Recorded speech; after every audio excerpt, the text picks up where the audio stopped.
fellow Americans.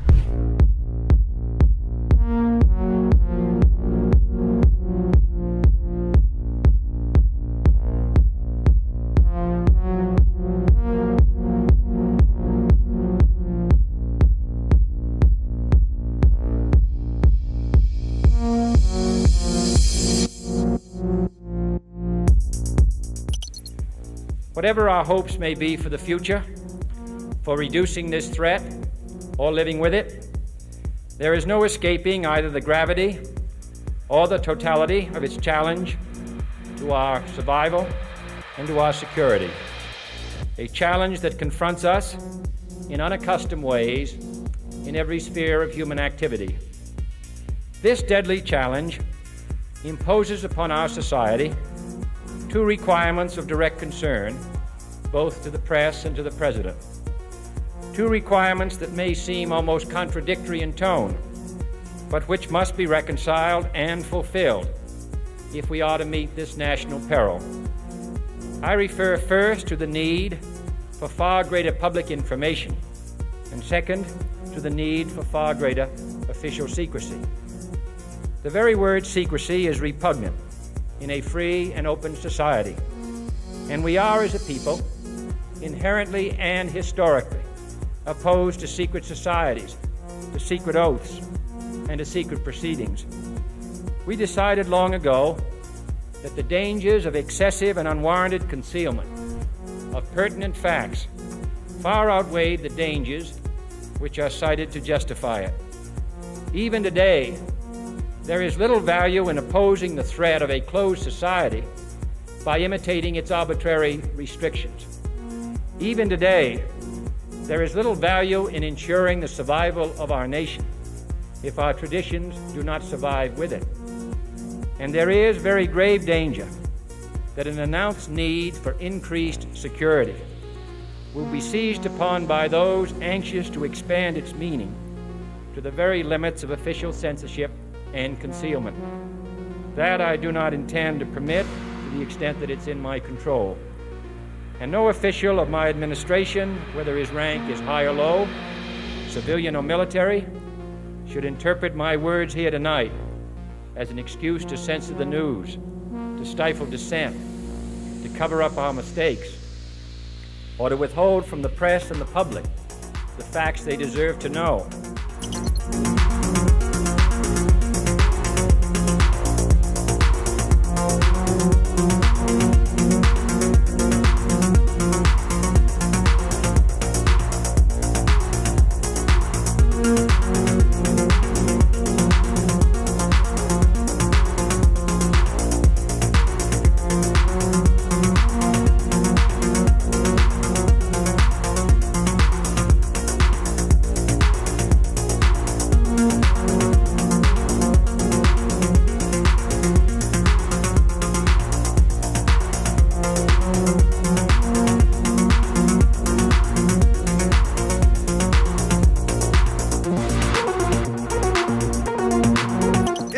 A functioning democracy? Well, let's have a look at it.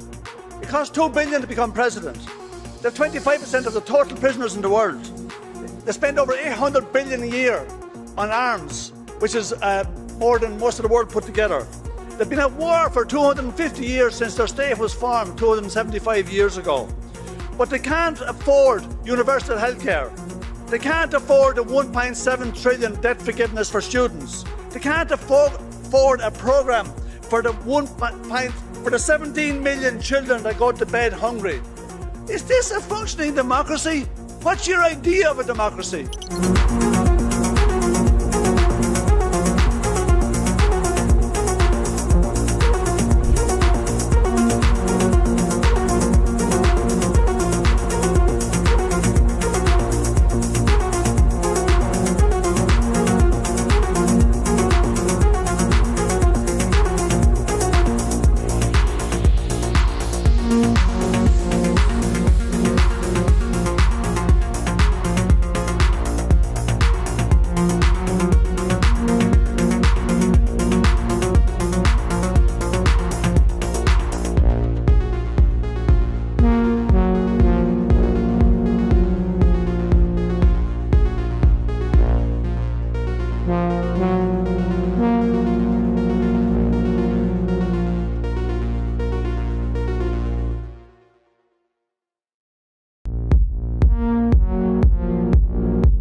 would know this this is a bit of an aside, but in terms of how you think about problem sets, when I was a cadet, what's the cadet motto at West Point?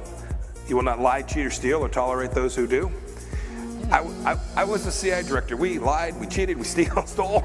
It was like we had entire training courses.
It would have been more appropriate for Mr. Trudeau, Prime Minister of Canada, to address this House according to Article 144, an article which was specifically designed to debate violations of human rights, democracy, and the rule of law, which is clearly the case with Mr. Trudeau. Then again, a Prime Minister who openly admires the Chinese basic dictatorship, who tramples on fundamental rights by persecuting and criminalizing his own citizens as terrorists just because they dared to stand up to his perverted concept of democracy, should not be allowed to speak in this House at all. Mr. Trudeau, you are a disgrace for any democracy. Please spare us your presence. Thank you.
become involved when disinformation poses a threat to the security of our country.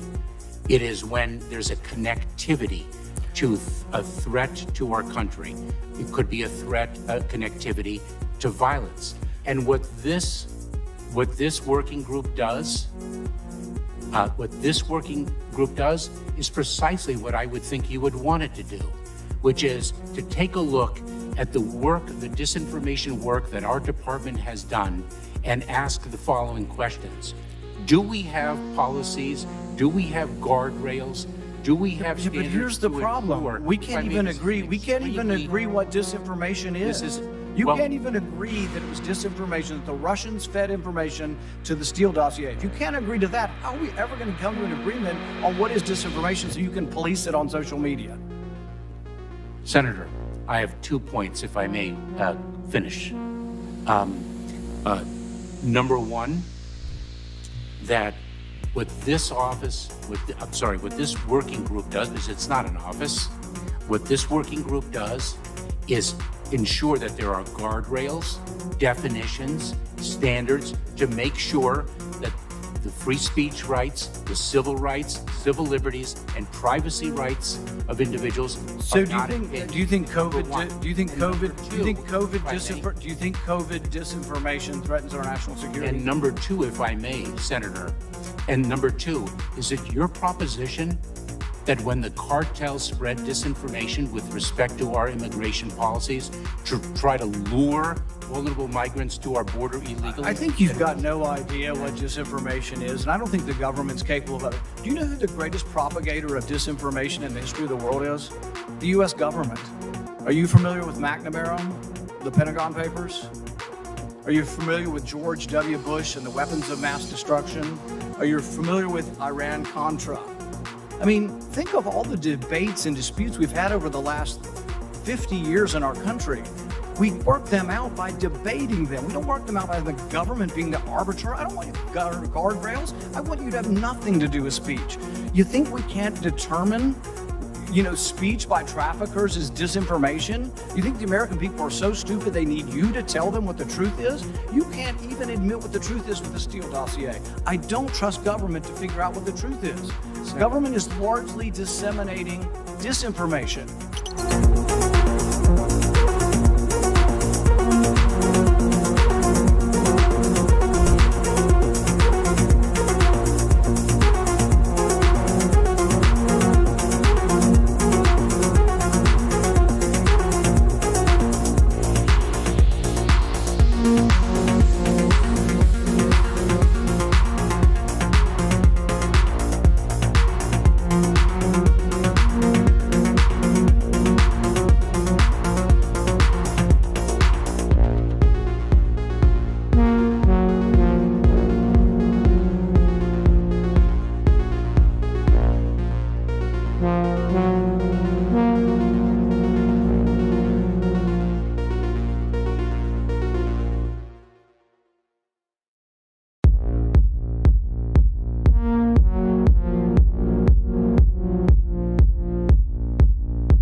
Rationality belongs to the cool observers, but because of the stupidity of the average man, he follows not reason but faith, and the naive faith of the proletarian requires necessary illusion and emotionally potent oversimplifications, which have to be provided by myth makers to keep the ordinary person on the right course.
Colleagues, but the answer to war is not more war, it's peace. And peace isn't delivered by the barrel of a gun, it's delivered by diplomacy, by dialogue. You can wish away your continent's history, but we share a continent with Russia. We will sit down with Russia.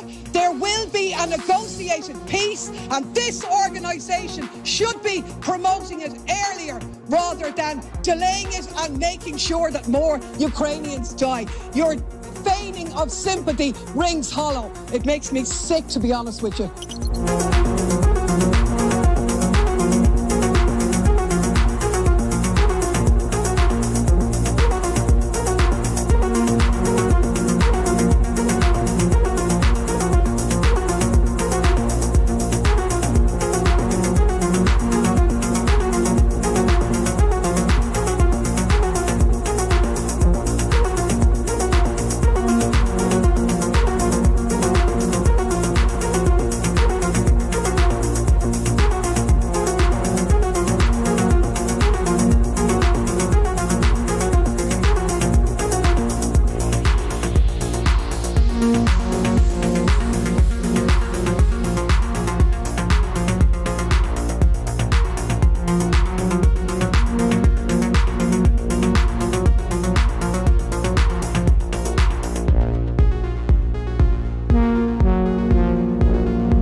We had a good discussion on ensuring global energy security and adequate oil supplies to support global economic growth, and that will begin shortly. I'm doing all I can to increase the supply for the United States of America, which I expect to happen. The Saudis share that urgency, and based on our discussions today, I expect we'll see further steps in the coming weeks. Are you worried about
Well,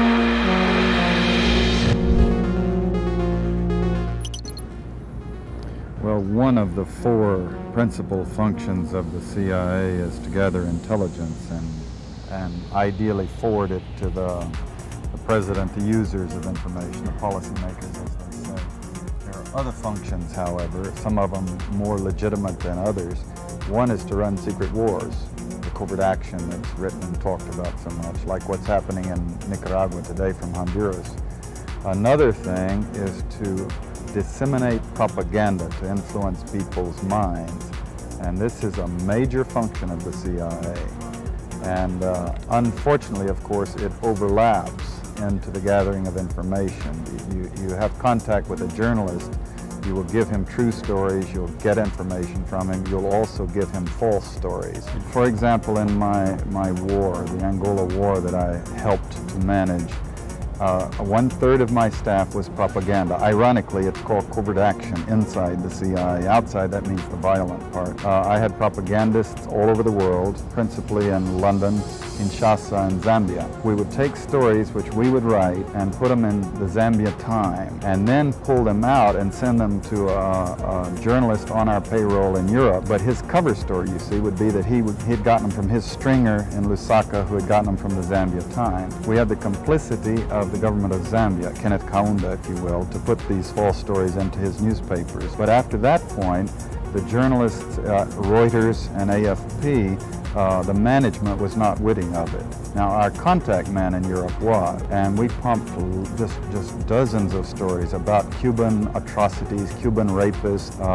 In one case, we had the Cuban rapists caught and tried by the Ovimbundu maidens who had been their victims, and then we ran photographs that made almost every newspaper in the country of the Cubans being executed by the Ovimbundu women who supposedly had been their victims. These were fake photos? Oh, absolutely. We didn't know of one single atrocity committed by the Cubans. It was pure, raw, false propaganda to create an illusion of communists, eating babies for breakfast and that sort. Totally false propaganda.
I can no longer remain in today's Democratic Party that's under the complete control of an elitist cabal of warmongers who are driven by cowardly wokeness, who divide us by racializing every issue and stoking anti-white racism, who actively work to undermine our God-given freedoms that are enshrined in our Constitution, who are hostile to people of faith and spirituality, who demonize the police but protect criminals at the expense of law-abiding Americans, who believe in open borders, who weaponize the national security state to go after their political opponents, and above all, who are dragging us ever closer to nuclear war.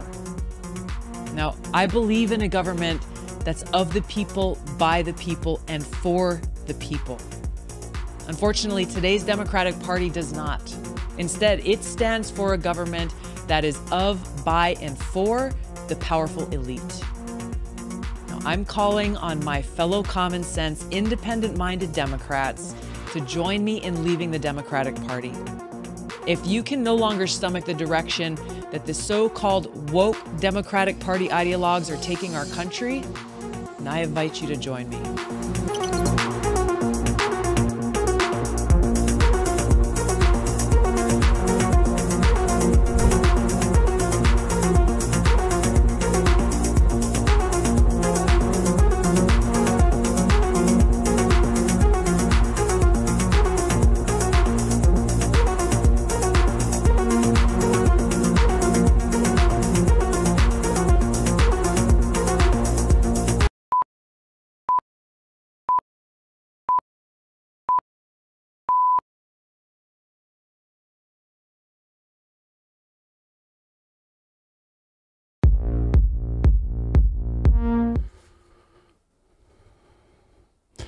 Welcome into Redacted on this Monday. What is it? Monday, December 5th. I'm Clayton Morris. So glad to have you all here. Come join us by the fire. It is a busy, busy Monday show here on Redacted. This is the show where we cover the stories the mainstream media largely ignores. I saw a lot of comments today in the chat. And I just got an email from someone from Switzerland, and I saw someone else saying, I tell the stories of your show to my coworkers, and they look at me like I'm crazy. Because they're probably watching CNN and they're probably watching some other garbage. And somebody just emailed me and said, Clayton, how do I wake up the people here in Switzerland? How can I help these people? I don't know. The one way you could do it is actually share this show with somebody. Just smash that like button and push it out further to other people, covering the stories that the mainstream media largely ignores. Did you know that the mainstream media spent only 7 seconds covering the Twitter Hunter Biden story this weekend? 7 seconds. That's the mainstream media. So if you were watching the mainstream media, you wouldn't get any of these stories. It's crazy, crazy. Natalie's not here tonight. She is sick once again. This is round 2 of being sick. This December, in November into December, it's been a crap show. So hey, you got a boys club tonight. It's me, David, Philip, Grim, Kevin. We're all here. It's a guy's show. It's a guy's show, but we got in trouble from the TD for talking about meat before the show. Like we're ready to go live. Right. We're talking about meat, and he's like, we were talking about on you guys. I didn't necessarily like get mad at you. I just casually mentioned that we should probably go live. It's showtime. If you guys want to talk about meat, we were talking about carnivore diet. I'm like, I lost a few pounds on the carnivore diet. I feel great. No, I feel great. So hey, it's a meat show. I mean, I would just cut to.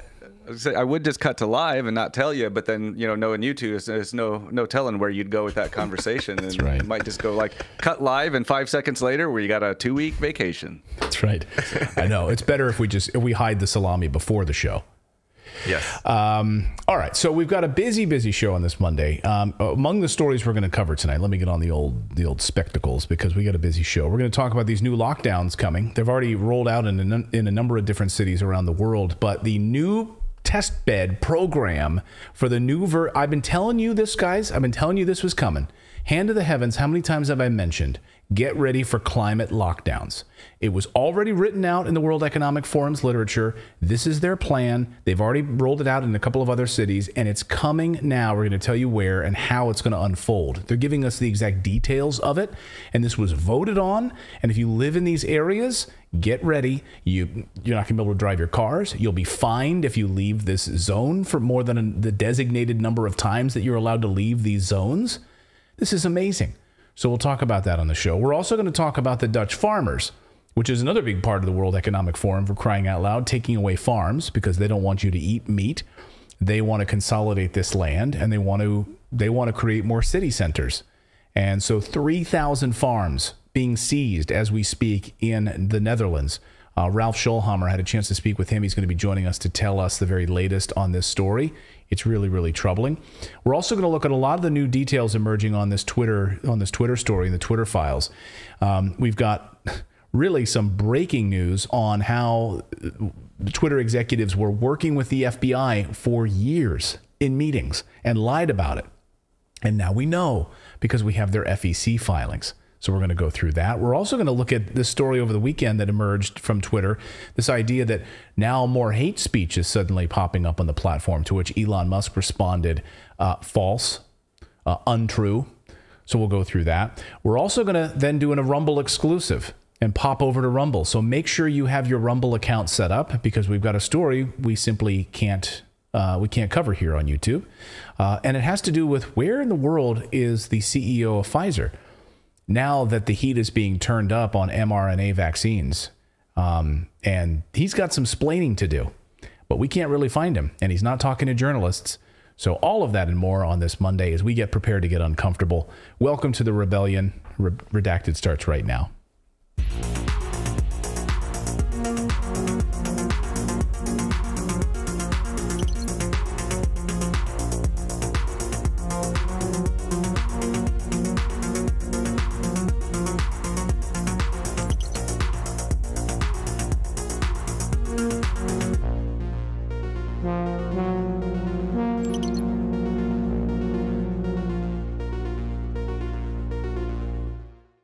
I see you in Rumble. Thank you for your chat there about, who was asking me about that? Oh, Stingray Crazy over in our Rumble chat. I've got my Rumble board right here. Stingray Crazy says, check out the Lloyd Brunson Supreme Court case, SCOTUS case. I will, indeed, I will. I know some of the tangential details about it. So welcome in. I hope your December is going well. Welcome into the cozy studio. We've got threw another log on the fire over here. We've got the Christmas tree burning in the studio. You know, what's amazing about, I've got the smoke rerouted out of the studio so you can't even smell it. It's really fantastic in here. It's really cozy. So welcome. And I bet it's really hot though. It is. It gets progressively hot through the show because the heat's just, it's like one of those radiating fireplaces. Are you going to do a Christmas special? Are you going to do a Christmas special like Nick Offerman and just sit in front of that and drink scotch for like the fireside chat? Maybe we'll do it. Have you ever seen that? Yeah. Have you ever seen that, the Nick Offerman Christmas thing where he literally just sits in front of a fire, doesn't say anything, and he just sips scotch and stares at the camera? It's kind of the best thing ever. Maybe we'll do something like that.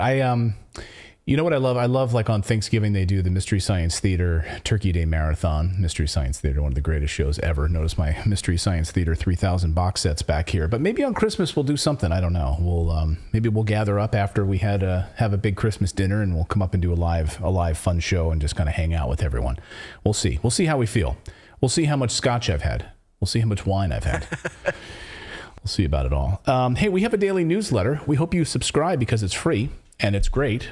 And all the kids are talking about it. Like I went to go pick up my kids at school today, and a bunch of 10-year-olds, 12-year-olds, they ran up. They're like, "Hey, are you the newsletter guy?" They're like, "Are you guys the writer behind that Redacted.inc newsletter? I read it every morning before school." And I said, "Hey, kids, it's cool to be liked." It's Redacted.inc is the place you go and you sign up. It's totally free. You click on the, whatever the dingus is there on the left side of the screen. Then you put in your email address. And then tomorrow morning, we publish it at about 6:30 a.m. Eastern time. So we try to cover about 5 or 6 big stories over the night that you might have missed, that the mainstream media is probably spinning you some propaganda. And we try to make you smile a little bit. Today we had a UFO story in there because Natalie wasn't feeling well, so I was able to put in a UFO story. So you hopefully enjoy that. Anyway, it's free, and subscribe, and it'll be in your inbox first thing in the morning. Redacted.inc is the place to go. All right, you guys ready to talk some news? Good to see everyone today.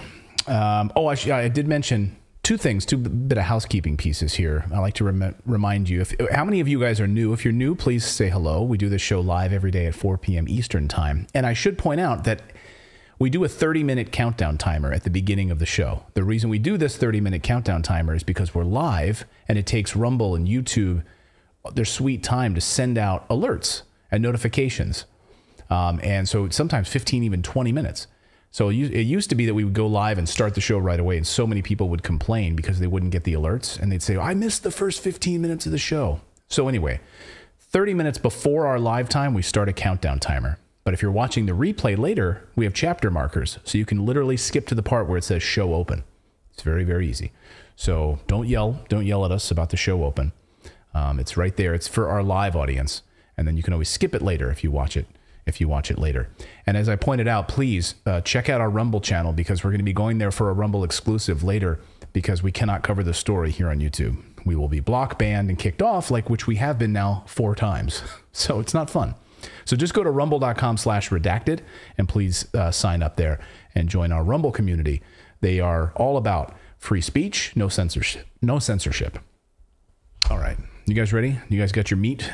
You guys got your meat ready? Your shrimp on the Barbie? Your shrimp on the Barbie? Yep, my meat is ready. Ready to go. Your meat is ready? Yep. Oh, boy.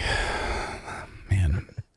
Sometimes, this weekend was a crazy weekend. A side note, I got to get some tea in me. This weekend was crazy. I thought it was going to be an easy weekend. We ended up doing that, little mini conversation with Elon Musk. We had the Twitter files on Friday night. How many of you watched our Twitter live show on Friday night? It was crazy, crazy, crazy, crazy. I think we had, between Rumble and YouTube, we had about 70,000 people joining us, which is awesome.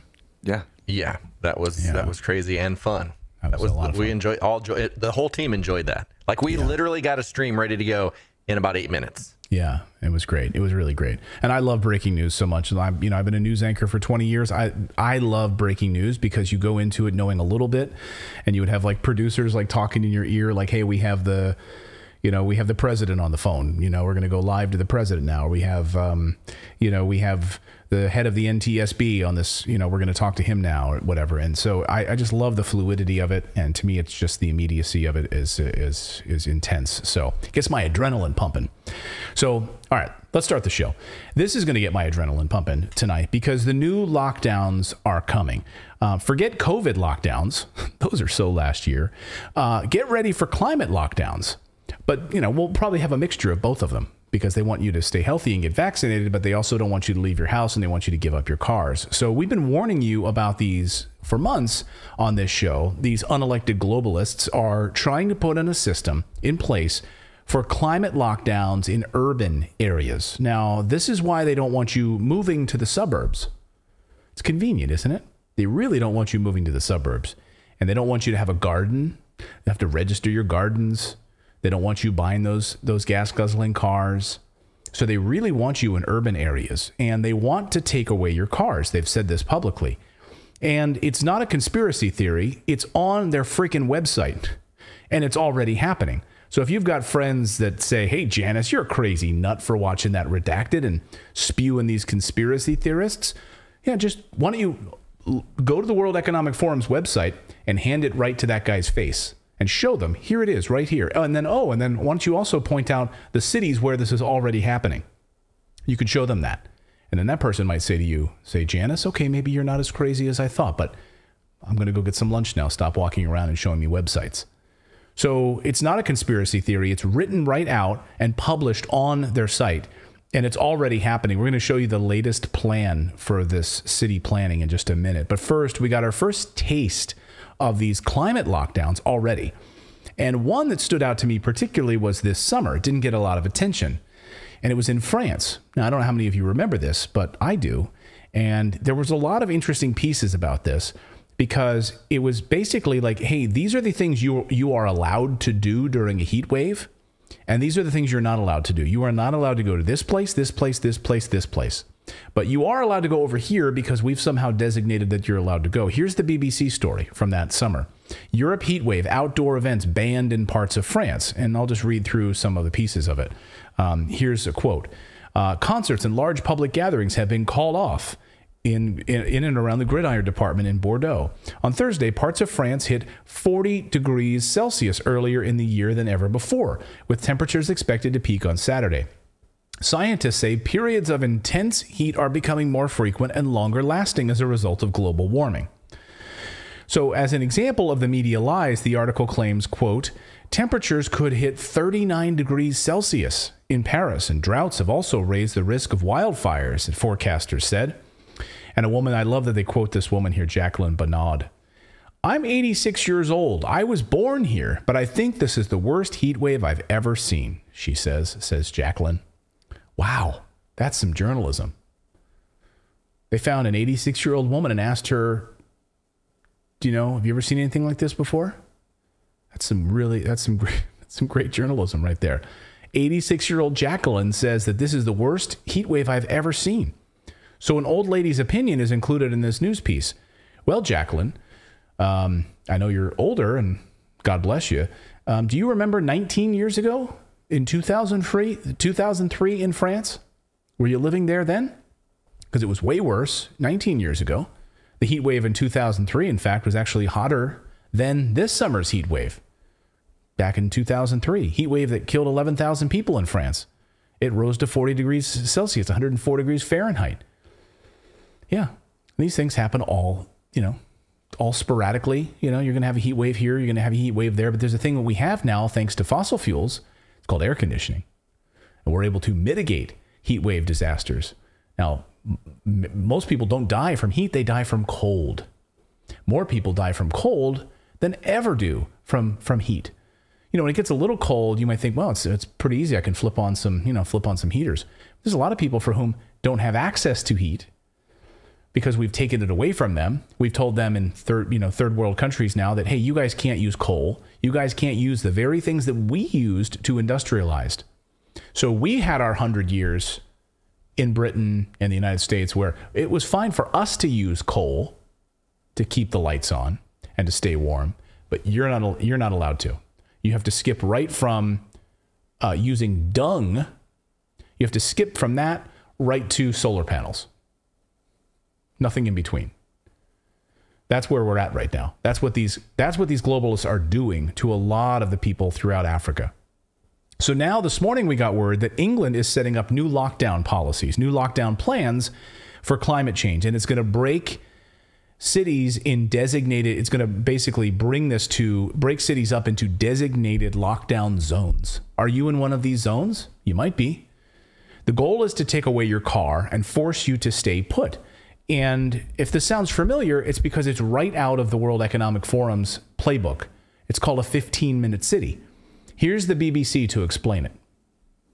The 15-minute city is a really simple concept in many ways. It's really just saying that every urban citizen should be able to meet their basic needs within a 15-minute walk or cycle ride from their house. The concept of the 15-minute city was proposed by French Colombian scientist Carlos Moreno, and aspects of it are starting to be adopted in cities like Paris, Barcelona, and Bogota.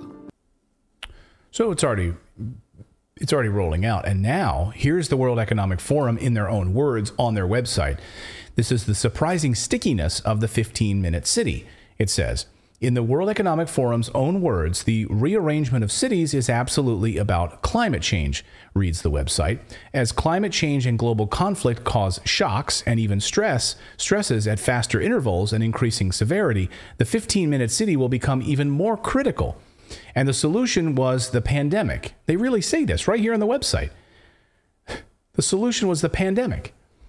The obvious yet incomplete answer is the pandemic with COVID-19 and its variants keeping home everyone or close to home than usual. The 15-minute city went from a nice to have to a rallying cry. So let me pull this up here on the screen. It looks like we might have some trouble with the video here, but let me show you on my side here. So, so the surprising stickiness of the 15-minute city. This is the World Economic Forum, and this is just published this year. So as we scroll through here, you can see, and look, here's the solution, right? Use your bikes, says the World Economic Forum. So here, look at this. The urbanism trend comes to 15-minute city framing of a walkable mixed-use urban development is a lot more than a fad. The historical roots of the 15-minute city are connected deeply with the current moment, one we will be living with for a long time. As climate change and global conflict cause shocks and stresses, faster intervals, and increasing severity, the 15-minute city will become even more critical. So right there, as climate change and global conflict cause shocks and stresses, faster intervals and increasing severity, the 15-minute city will become even more critical. And then they even show you, so which implies all the necessary amenities within a short bike ride, short walk, or public transportation. We've already rolled this out in Paris, Seoul, and Bogota. And here's the big picture. See, they don't want you to live in suburban areas. They want you in urban areas. All of this is built around urban planning. So they want you in these environments that they can control. They can control the food flow and all of it right to your front door. So that's how this unfolds. And this arrangement is now being rolled out in England. So we just found out, this is unbelievable. So it was already being voted upon, and it passed. So now in England, this is happening. In Oxfordshire, the council is to trial a climate lockdown starting in 2024. Oh, it's just going to be a trial? You know it's not. So here it was 18 hours ago. Oxfordshire County Council yesterday approved plans to lock residents into one of 6 zones to save the planet, they say, from global warming. The latest stage in the 15-minute city agenda is to place electronic gates on key roads in and out of the city, confining residents to their own neighborhoods in Oxfordshire. Would those be solar-powered electric locks? Probably. God knows. I mean, because we've now vilified hydrocarbons and fossil fuels. Like, you can't, I just did a whole video this weekend on this whole BS argument. Where you only have 3% right now of our energy being produced by solar and wind, and all of it is backed up by natural gas. So when it's not sunny and it's not windy, what kicks on? We need all of these fossil fuels. And if you eliminate fossil fuels and hydrocarbons, petroleum specifically, you then cannot have anything that you like. Forget your computers, forget your screens, forget about 6,000 different things in our houses right now. Look around your room. Almost every item in your living room comes from some form of fossil fuel, from some sort of petroleum production. Eliminate it. Well, and your food too, because it's got to be delivered via truck. So right, everything there's nothing in my house that I can look at and think that is not here because of fossil fuel. But it's a doom. They're telling us it's coming. So we need to have the city lockdown. We need to have these climate lockdowns. They don't want you to have cars. So under the new scheme, listen to this. This is amazing.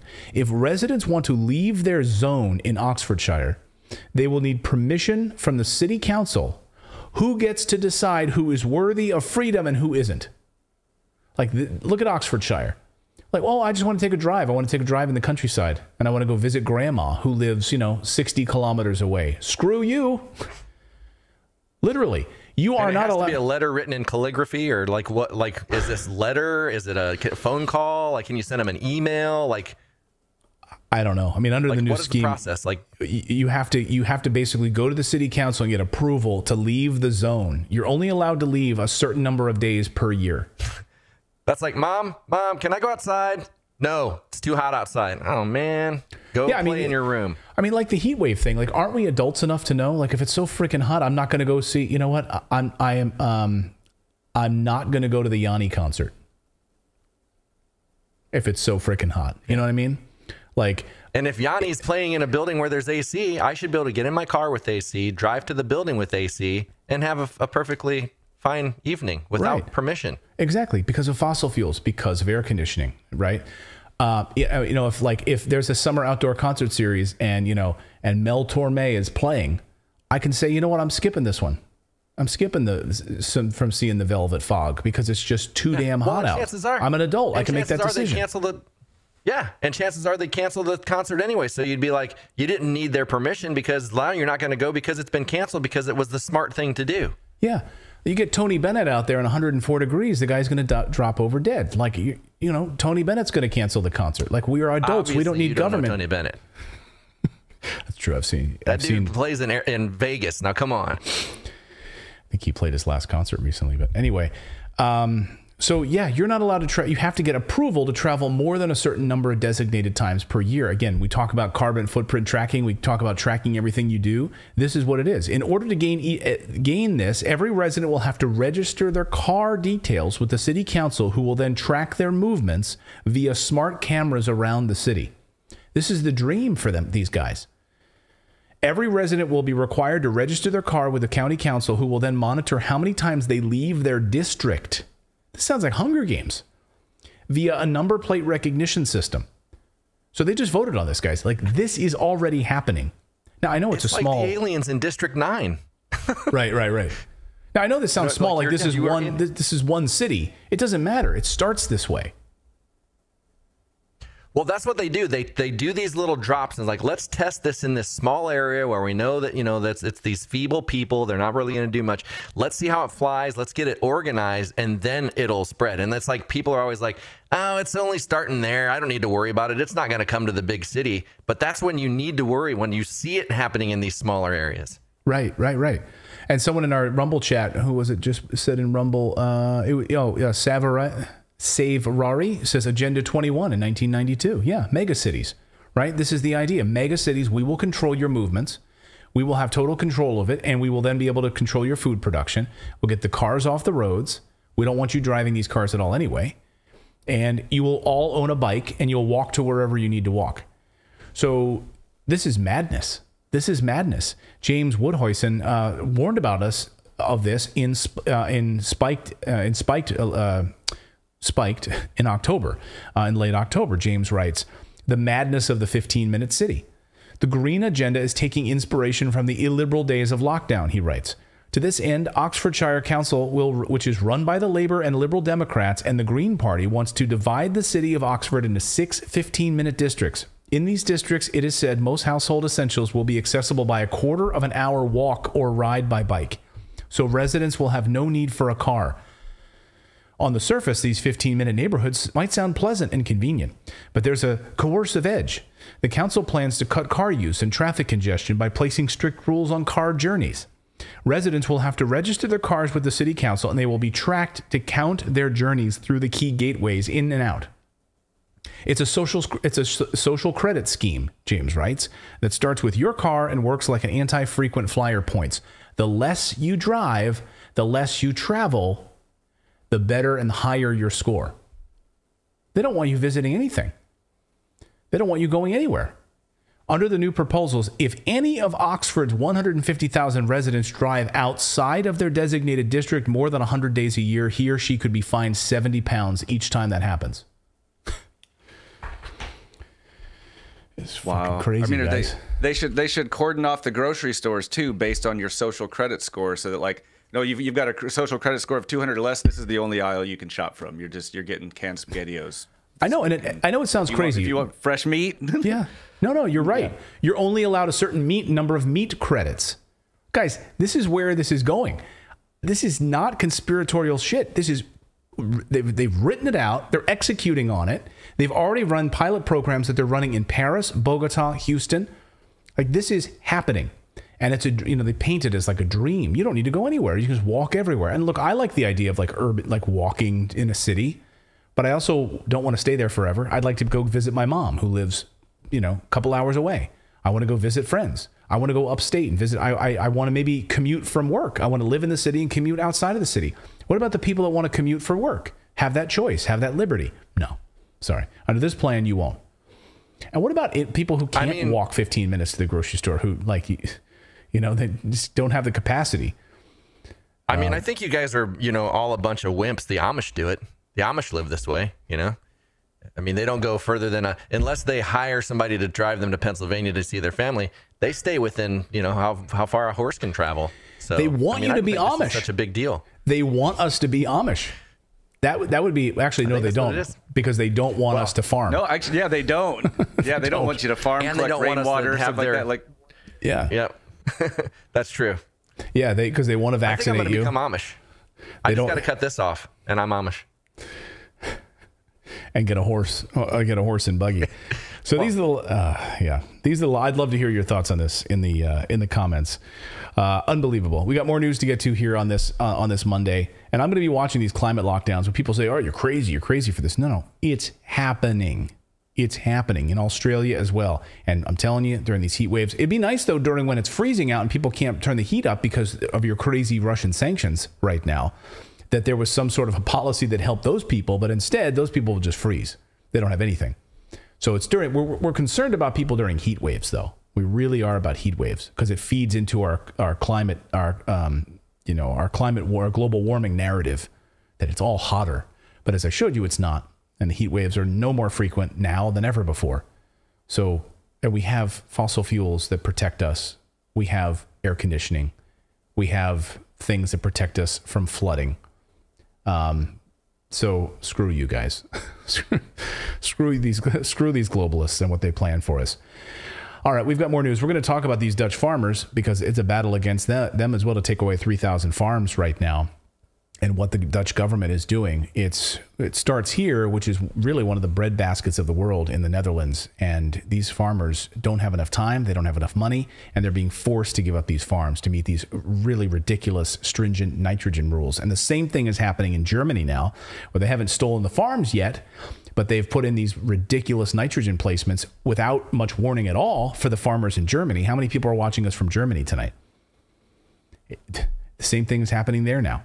So the farmers in revolt, you take away their energy sources. Now you tell them they can't use the good fertilizer.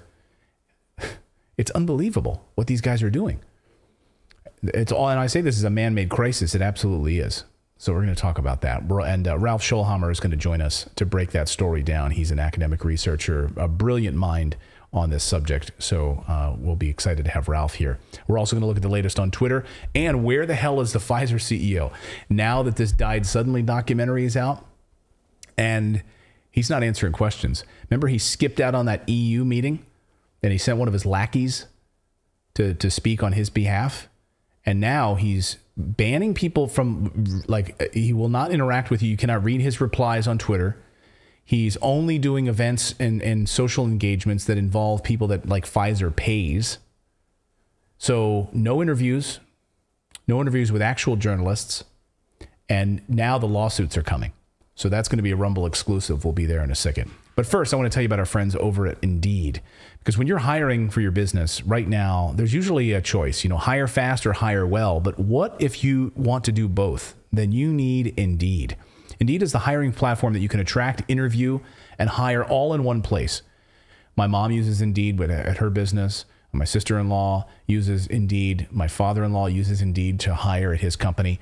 You can find top talent fast with Indeed's suite of powerful hiring tools like Indeed's Instant Match technology with their assessments and virtual interviews. If you hate waiting, Indeed's U.S. data shows that over 80% of Indeed employers find quality candidates whose resume on Indeed matches their job description the moment that they host a job.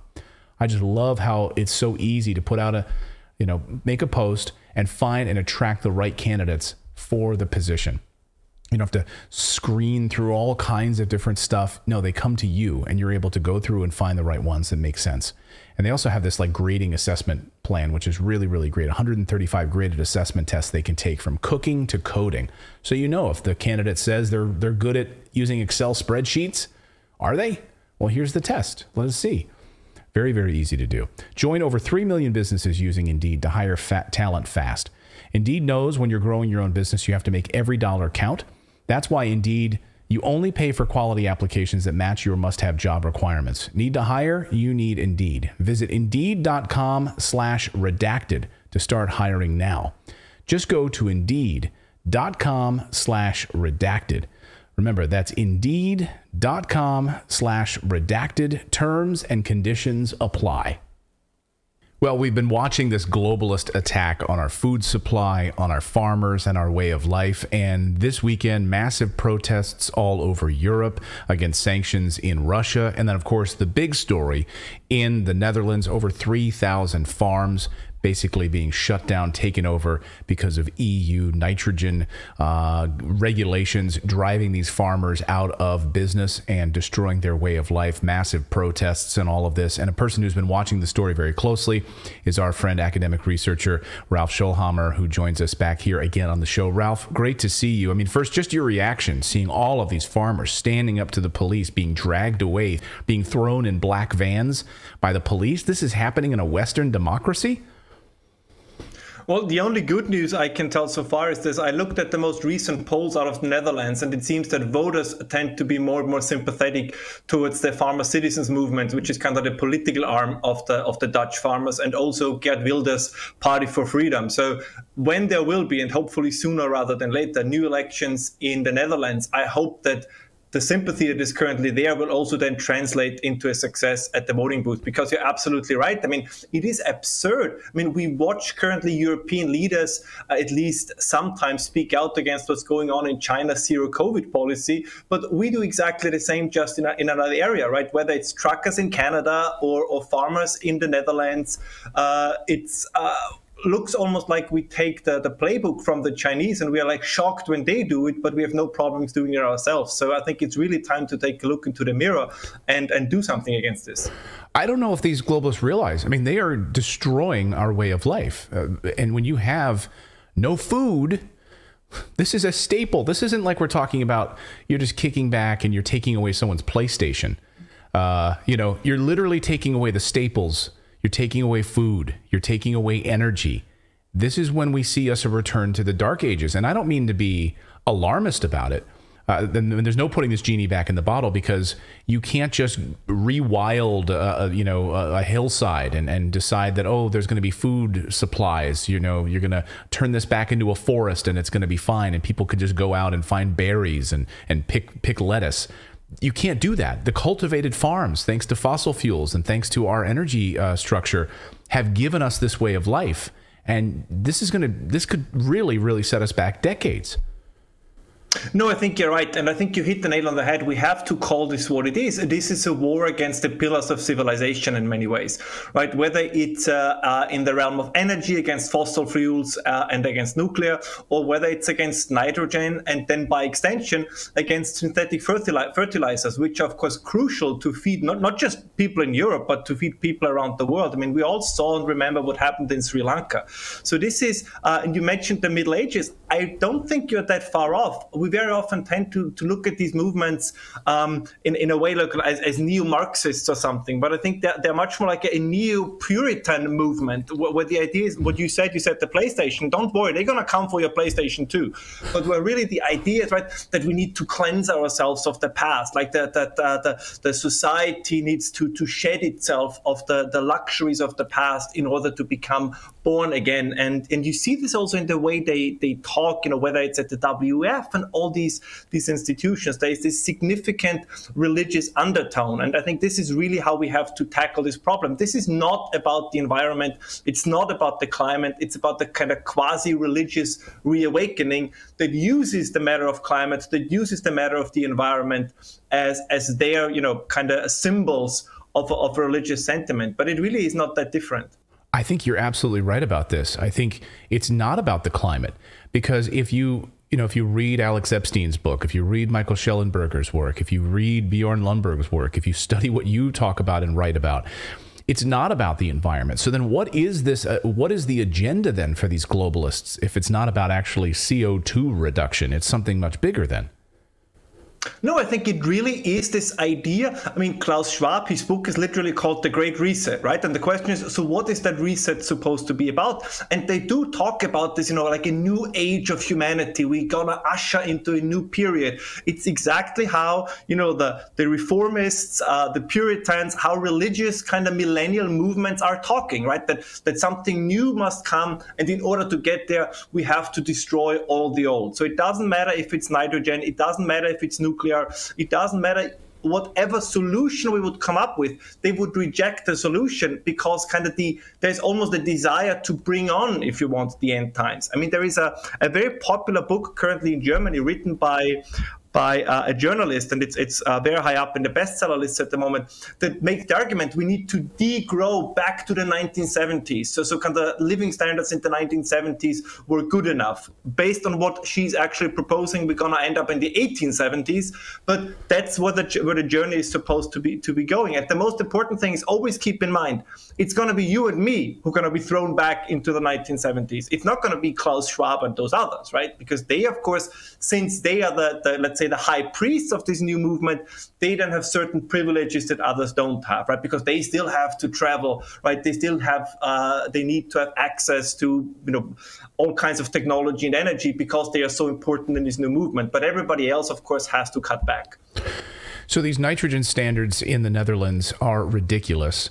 Of course, we know that was the case. We knew that these farmers wouldn't be able to live up to this given the timeline that they had to adhere to this plan. Given some more time, the great resiliency of the human race is that if we had enough time to catch up to this, to revise the way that we farm, a lot of these farmers in a short amount of time invested in new equipment just to try to keep up with these new nitrogen standards. And they spent a lot of their own money to try to get there. And it's all for nothing now. They're just having, it's all money down it really is upsetting. I mean, all of this money is just flushed down the toilet and they're taking their farms anyway. No, I think there's also a moral dimension because the argument from the Dutch government is, well, we're going to pay those farmers over market price. So what are they complaining about? But imagine you own a farm that has been within your family for generations. Or as you just said, you put your heart and soul into this business, into your farm, into your agricultural work. And then the government comes along and says, here you go, there is a one-time payment and now we close everything down. So this is also from a moral perspective, I think something that should not be accepted. And if they can do it in this area, of course, they can do it anywhere else as well. And it has to be clear, everything is always a trade-off. Of course, I mean, agriculture has effects on the environment. Nobody denies that. And as you mentioned, neither did the Dutch farmers. But as they correctly point out, every transition, every innovation takes time to kind of then show its full positive effect. So I'm absolutely sure that the Dutch farmers will solve this problem. But there is, again, this millennial element, this cultish element that says, if we don't do it now, the world is going to end tomorrow. Of course, the world is not going to end tomorrow. It's also not going to end the day after tomorrow. It's like we have decades to deal with this problem. And most importantly, also what you mentioned, at some point, people will no longer go along because now the idea is, we just pump more money into the system, what central banks are doing, what governments are doing. We kind of try to paper over all these consequences, higher food prices, right, higher costs of living. But at some point, printing money will not be as fast as the rise in prices. And then people will say, well, 2 years ago, I had to spend, 20% of my income on food and housing. Now it's 40%. Next year, it's going to be 50%. So at some point, they're going to say, I'm no longer going to go along with this. And I think kind of our obligation is almost to say, we should act against this now and not when it's too late or when this process has already started. I want to pivot a little bit and talk about nuclear. You and I are both big fans of nuclear. There's an insanity that's been sweeping the globe over the past couple of years, of course, anti-nuclear stances and really just the covering up of the data, the truth about nuclear power. And there's something really interesting happening with uranium right now and our lack of uranium in the Western world. I mean, the United States is producing zero uranium, and Europe relies on Russia to get their uranium, and Kazakhstan. So does the United States. And so they're putting this $60 price cap on oil from Russia. Ursula von der Leyen has talked about, great, we're moving from 40% now down to 9% of our energy coming from Russia through pipelines, etc. We're getting now our stuff from the United States. But this nuclear delusion continues to unfold. And in Germany specifically, of course, in the next few months, those power plants are going to be shut down. At the same time, Japan is now turning their power plants back on, home of Fukushima, for crying out loud. So can you talk a little bit about the nuclear delusion and where is Europe going to get its uranium if Putin says, we're done? We're not sending you any more uranium with all of the shenanigans that you've been pulling over oil and gas. Like, we're done. Now you've got to go find your own uranium to try to actually get these power plants back up and running. They're going to be screwed.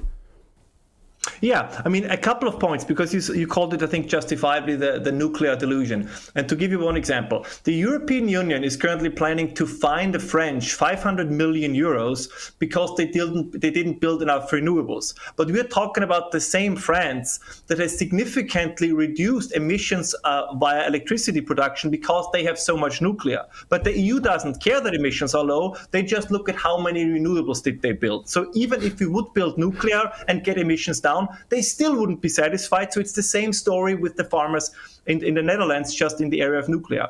The uranium question is a good one because it's the same with natural gas and oil. Europe would have uranium, but of course we cannot mine it because environmental conditions, right? Environmental restrictions and regulations. And the other point is, if you look at Germany at the moment, I mean, if it wouldn't be so sad, it would be hilarious. Currently, while we are talking, Germany's electricity production is one of the dirtiest in the world. It's dirtier than India, it's dirtier than South Africa. They're like number 170 out of 177 nations when it comes to CO2 emissions per kilowatt hour produced, because there is not a lot of wind and not a lot of sun at the moment. So where do they get electricity from? They get it from burning coal and they get it from burning gas, which is, of course, significantly more CO2 intensive. And they still insist on saying, no, we're going to close down nuclear. It makes no difference. Over the last 30 days, 4 gigawatt of installed nuclear has produced more electricity than 300 gigawatt of installed renewables. Because if there is no sun, if there is no wind, it doesn't matter how many photovoltaic and solar farms you have, and it doesn't matter how many wind turbines you put up, they are not moving, they are not doing anything. So it's exactly the same thing, just in another area than we have with the Dutch farmers, right? It's a form of cognitive dissonance, right? You double down on a policy where, if you look at it objectively and sober, you know this is not going to work. So, but they still want to do just more of it. It's a very odd, and this is why I always say a religious, cult-like behavior than it is a hard-nosed scientific approach. My guest is Ralph Schulhammer, one of the keenest intellects on this subject, and we love having him on the show. Thank you so much for all of your thoughts on this. I hope you have a wonderful holiday with the family as well, Ralph. Thank you so much for joining us. Same to you, Clay. Thank you so much for having me. Thank you. And I love Ralph, and I love, by the way, that Ralph has Masters of the Universe figures behind him in his studio, which just warms the cockles of my heart. He talked about the PlayStation. Well, we talked about the PlayStation in that interview, and the thing that stands out to me is, no, they want you to have they want to be able to use that for psyops. Like, this is where they're actively looking for new people that know how to play video games and Call of Duty, so that they can recruit those individuals. We saw the psyops stories. So they're probably fine with you keeping that, but they're going to take away everything else. Really, really troubling. I mean, I don't know what they're planning. Not to mention the opiate of the masses, like with the whole, was that Marx that said that television was the opiate of the masses? So yeah. You got to have your PlayStation, otherwise we'll revolt. We need to wake up, folks. I mean, it's they want to keep making sure that you have as many sedatives as possible. They want to make sure that you're just sedate, that you have your Netflix. Well, and also one of the most popular games on the PlayStation is that Call of Duty, which just justifies war and makes it look cool. Yeah. Well, and we now know that it's a psyops. Like, we know that we know that they've actively been working with the game developers on this, because and in fact, I don't know if you saw the story this past week where the FBI is actually studying those who in these games and the online who actually are playing these games, going after people and like targeting. They're like, oh, that person has a violent tendency, so we're going to watch them, kind of like a Minority Report. Oh, they're really violent in this video game. They must be violent in real life, so we're going to watch drone pilots. Yes. From those video games. Yeah. So the drones that were just hitting inside of Russia today, where do you think those were piloted from? Call of Duty fingers. That's what we got. We've got more news to get to here on this Monday night. Hope you're all subscribed to the channel. Good to see all of you on Rumble and Twitter. We're broadcasting live on Twitter as well tonight. I'm just glad we got that up and running, as well as on YouTube. So please just smash that like button. It really helps us if you do. Just all you got to do is smash the like button. It pushes us further out into the algorithm because we are being censored. We are being blocked, and that's part of the problem with independent media, is that we do not get the exposure that these big tech platforms provide to CNN and MSNBC and ABC and all of those traditional media. So we have to fight to get this information out to you. So please, when you do that, it actually pushes us further out into the algorithm. So please just take one quick little moment if you can and do that. Hey, by the way, on Rumble, I know a lot of you are complaining that you would love to watch Rumble on your Samsung television. So I reached out to the team at Rumble and I told them that was one of your complaints and that you would love to be able to watch Rumble on your Samsung television. So I let them know that. Hopefully they'll be developing a Rumble app for your Samsung television soon, which is really awesome. Because I think you're Can I tell people a quick way that you can do it? Oh, yeah, on Samsung? If you're on a Samsung Smart TV, all of them have a web browser. Now, this is kind of a process, but you can open up the browser, go to rumble.com, log in, and you can watch us that way. Now, you have to type it in each time. You can't really save the address in your browser, I don't think, but you can use their browser feature and do that. I have a Samsung TV that I use and in the studio, and it has a browser, and you can type in, you just open their web browser, type in rumble.com/redacted, and you can save it as a bookmark. And so you can actually watch it. So I know there's not an app for it, but there's a web browser that you can use, and it works just the same way, basically. So anyway, just thought I would share that with you. All right, we've got more news to get to. Let's talk about Twitter, shall we? Because Twitter is, here's a question for you. I'll just ask you this question. Is Twitter more of a hateful place since Elon Musk took over? The New York Times published a crazy piece suggesting that it is. It's a more hateful place, suddenly, the New York Times. And they're citing research from the Anti-Defamation League. So let's go through this. I have myself done content analysis research. I should say my wife did.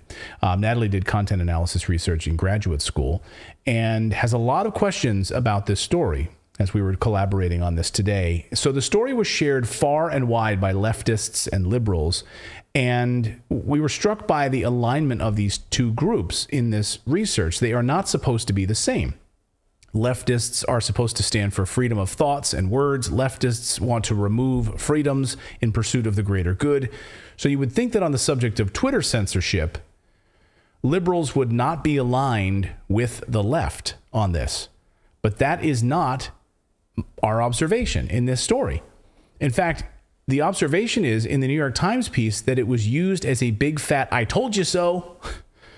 Like, we told you this was coming if Elon buys this thing. Here's what they surmise. Here's the headline. Hate speech's rise on Twitter is unprecedented, researchers find.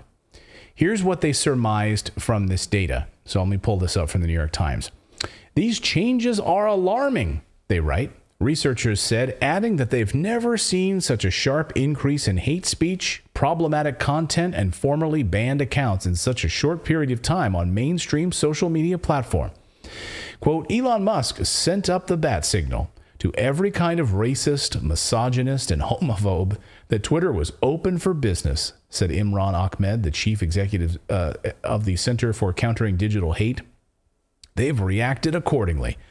So I don't recall doing this. So did Elon do that? Did he took over. He said, hey, all of you racists, come start using Twitter now. I'm not seeing a single racist, like quote unquote racist post other than from the left.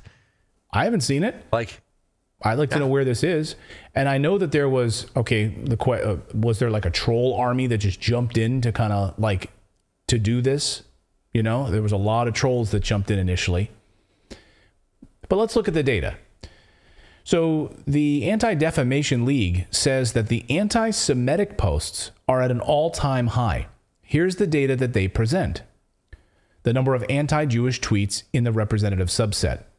Okay, so before the takeover, after the takeover, blue to red, before the takeover, post takeover. Okay, so do they say what constitutes an anti-Semitic post? Like, is that outright saying I hate the Jews, or what is an anti-Semitic post? I don't know if that. Well, so this represents. I don't know exactly. If like how they measure this exactly. So this represents a total of 62 extra anti-Semitic tweets, and I don't support that. But the prejudice is right. You know, you're right in a free country to say what you want, right? They also that to them could be somebody posting a Palestinian flag or something, right? Right. They also present the research showing that anti-Semitic tweets are not being taken down as much as they usually are. So they're like being allowed to propagate, I guess. So here is the anti-Semitic tweets reported on November 2nd, 2022. No action taken there in like light blue. Suspended accounts violation, tweet removed is 2%. And then on November 18th, you see this difference. No action required is like almost the whole graph now. No action required. 7% violation, tweet removed. Accounts suspended, 18%. So the suspended accounts went from 51% down to 18% suspended. Plummeted. And then account removed, 5%. So, a little drop there, not very much. So we see two problems with this research that any good social scientist would ask. Number one, how do you define anti-Semitic? Which is what David just asked. That's important. What does it mean? Number two, was there anything that happened during this time that would also increase the discussion of anti-Semitism? Well, there were a couple of big stories that actually did. Can anyone think of anyone who elevated the conversation around Jews between October and now? I can't right now. Can't remember. Kanye West, of course. Yay. Does the data account for Kanye trending basically every day for weeks and weeks and weeks about his tweets about Jews? It does not. The data does also take aim at the blue check mark. So it also takes aim at the blue check mark. So here's the blue check mark. On November 1st, 2022, Musk announced that Twitter's blue check mark would be available for purchase for $8 a month. Initially conceived in 2009 as a way to verify that a Twitter account actually belonged to a person or entity, over time it became an indicator of a poster's trusted status. Musk's decision to monetize the blue check means extremists can adopt a degree of legitimacy. While Musk now says he's launching a more thoughtful, tiered checkmark process, it will be difficult to elevate as his actions to date have not followed a transparent process with the input of society leaders as he has promised. And then it gives examples of who's exploiting this for legitimacy, such as this group. According to the Anti-Defamation League, they say Libs of TikTok, which is the anti-LGBTQ plus account run by Shia Reichik, has regularly stoked hate against the queer community, exposing its targets to harassment, threat, and violence, they say. So Libs of TikTok has had a blue check long before Elon came along, and they haven't done much differently in that time since. And all they do, here's the key about Libs of TikTok, all they do is repost content from liberals. That's it. That is otherwise public. It's public on TikTok. It's already public. They're not chiming in. They're not like memeing it up. They don't take the content and then add like a little funny sound effect or music or anything. All they're doing is reposting the exact thing that was posted by a liberal on TikTok. That's it. They're not memeing it up or making it derogatory or satirical or anything. This is so they repost content that most people post themselves, as in, this is what the real world is like. The targets are not exposed to harassment, threats, and violence by Libs of TikTok. They post that content themselves. So they've already posted these things online. If you're making that argument, then what you're saying is the people that are posting this content on TikTok are opening themselves up to harassment, etc. Libs of TikTok is just amplifying their message. It's just retweets, basically. So the Anti-Defamation League report goes on to basically reduce all number of Twitter accounts that they don't like. They hold all views that are protected as free speech. And they all hold views that are protected as free speech, I should say. So Lauren Southern, a Canadian far-right political activist and internet personality, has promoted white nationalist concepts in her content, including white genocide. Libs of TikTok, the anti-LGBTQ plus account run by, we already did that one, Jason Kessler, a white supremacist who was the primary organizer of the 2017 Unite the Right event in Charlottesville, has already used the platform to advocate for white supremacy. David Duke's return to Twitter. Richard Spencer, a prominent white supremacist, was one of the organizers of the deadly 2017 Unite the Right rally as well. Henrique Palmgren, and it goes on. Our view here is that if you want a free society, you have to defend the speech you don't like, right? It's the point. Where's all the people that are calling for, saying whites are bad, all the white racism? How come that's not on the list anywhere? Surprising. In order to do a cause like this, and this is the main piece of this, right? Is that in order to do a cause and effect analysis like this, you can't just say these people are hateful and they're on Twitter and it must be Elon Musk's fault. This is sloppy and establishes no causality. If you want to get this published in a research journal, you'd have to number one, define hate speech. What is it? They always have trouble defining that, actually. What is it? Number two, define the climate in which you conducted your cross-section of research. Please explain. Number three, refrain from extrapolating causes that you cannot prove. Like this. So here's what they conclude. Here's the conclusion. In the past few weeks, the Anti-Defamation League noted both an increase in anti-Semitic content on the platform and a decrease in the moderation of anti-Semitic posts. A troubling situation that will likely get worse, they write, given the reported cuts to Twitter's content moderation staff. These changes are already affecting the proliferation of hate on Twitter, and the return of extremists of all kinds to the platform has the potential to supercharge the spread of extremist content and disinformation.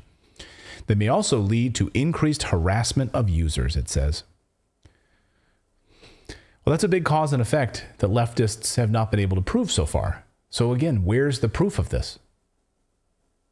Where's the proof? Will it be the equivalent to a Washington Post reporter like Taylor Lorenz showing up at the parents of content creators' homes and harassing them? Because that happened. It also implies that suppressing a viewpoint would make the world safer, which is outrageous, of course.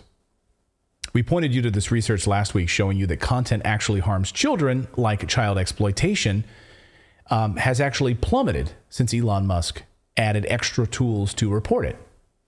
In fact, research indicates that the removal of child exploitation has doubled since he took over.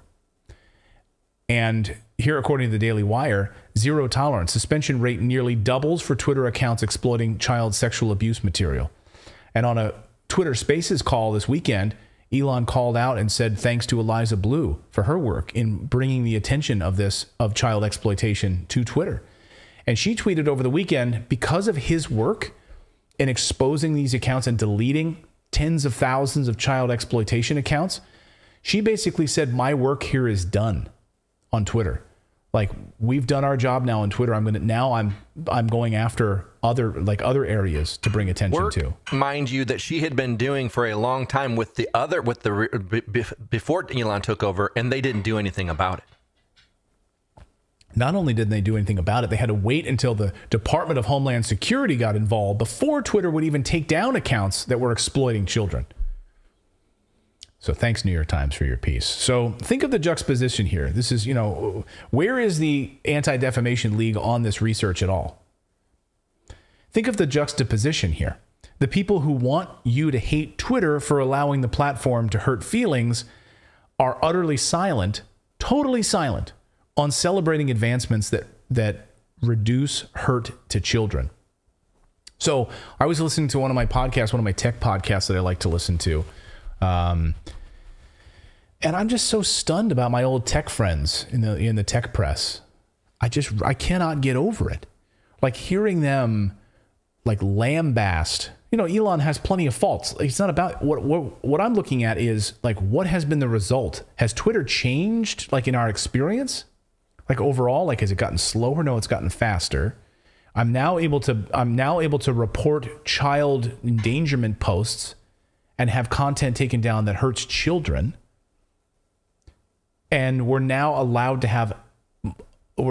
able to have a diversity of viewpoints again and reinstating accounts that should never have been banned in the first place. Well, I was shocked, like how many tech YouTubers that I followed for years all of a sudden came out, and I was just like, where are, like, against this, like wanting them to keep policing misinformation. I was like, what the heck? Like I've supported these people all these years, and I was just like blown away. And like I had unfollowed some of them. Yeah. I was like, wow, what are you guys really? You're calling for censorship? Like, I thought you guys were free speech purists. These were the same people that like changed their, turned their websites black. Remember a number of years ago to support the free and open internet. Remember that? And net neutrality and all that. Net neutrality, yeah. We really want to have an open internet, no censorship. Like, we cannot allow government to be involved in this. And then suddenly now, when you learn that government is involved in it and it's colluding with big tech companies and censoring voices in a democracy, you're okay with that. These people should be ashamed of themselves. And I think that's the power. Yeah, and that's the power of propaganda, because what we saw during the pandemic is the propaganda, a lot of people bought into it, and they did feel like potentially people were getting hurt with the information that was getting out there. Now, there's proof that that's not true, but you'd have to prove to those people that it's not true, and a lot of them won't listen because they believe the propagandists, unfortunately. XA Hat in our YouTube chat says, my account was banned for no reason. Yeah. Because if you have these people that are able to just go through and willy-nilly ban accounts, they don't have to, there's no dissenting voice. It was all liberals. It was all San Francisco liberals who could just be, like, it was their culture. As Elon said in that Twitter Spaces call this weekend, it was part of that culture. He gave a really thoughtful answer to, it's Silicon Valley, it's San Francisco, it's liberals, it's their establishment. You're in the heart of liberalism. If you walk through San Francisco, you'll see the fruits of their labor. You'll see homeless people just sleeping on the streets.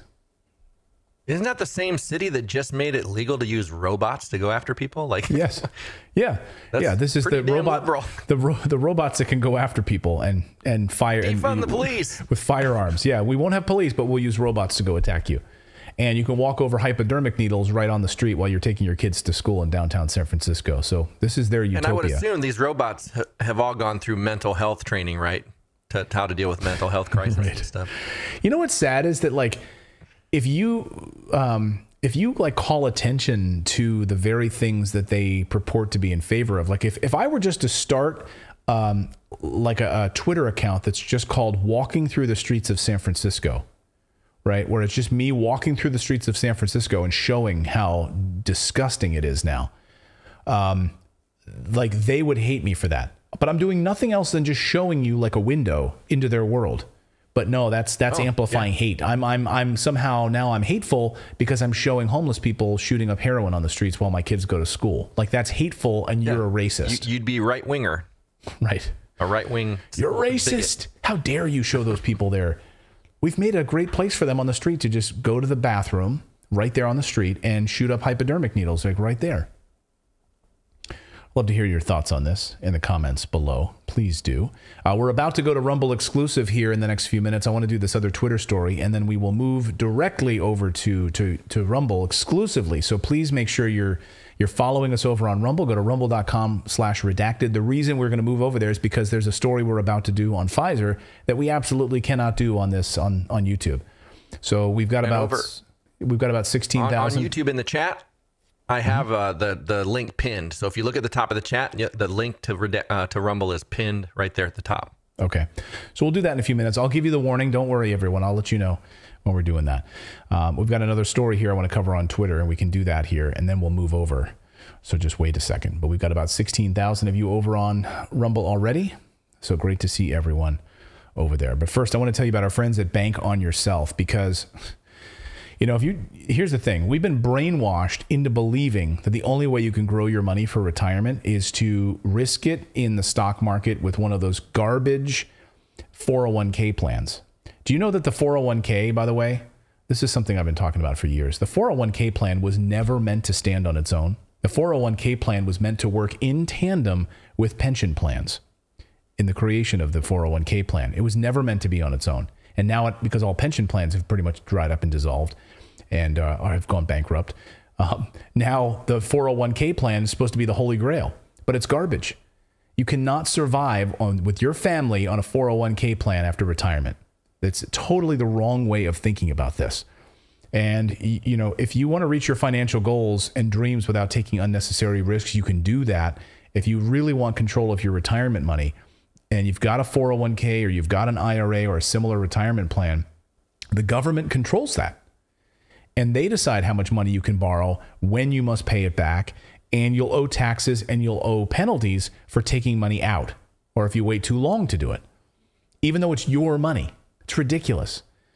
And thanks to our skyrocketing national debt and a Congress that continues to spend like a drunken sailor, who knows how much you'll actually be paying in taxes during a retirement that could last as long as 30 years.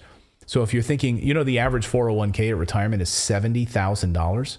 I think it's between $70,000 and $90,000. Are you going to be able to live 30 years off of $70,000 or $90,000 for the rest of your life after you retire? No, of course you're not. So bank on yourself is a better way to grow and protect your hard-earned money. This retirement plan alternative has never had a losing year in 160 years. Guaranteed predictable growth and retirement income with no luck, skill, or guesswork required. Your plan doesn't go backwards when the market tumbles. Both your principal balance and your growth are locked in. Tax-free retirement income. And you'll know what your tax rate will be in retirement, 0 under current tax law, which protects you from incoming tax tsunamis.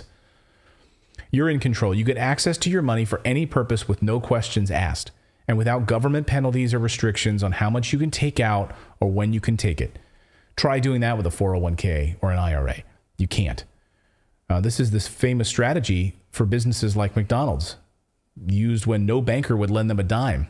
Almost anyone can do this. You can bank on yourself. Build in inflation protection, peace of mind. It's your money, guaranteed to grow bigger.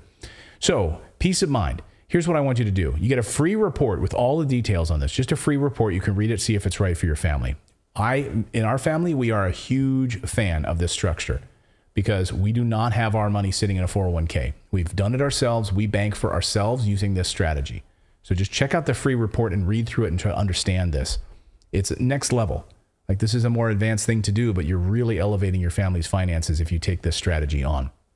And it also adds guarantees, predictability, and control of your financial plan.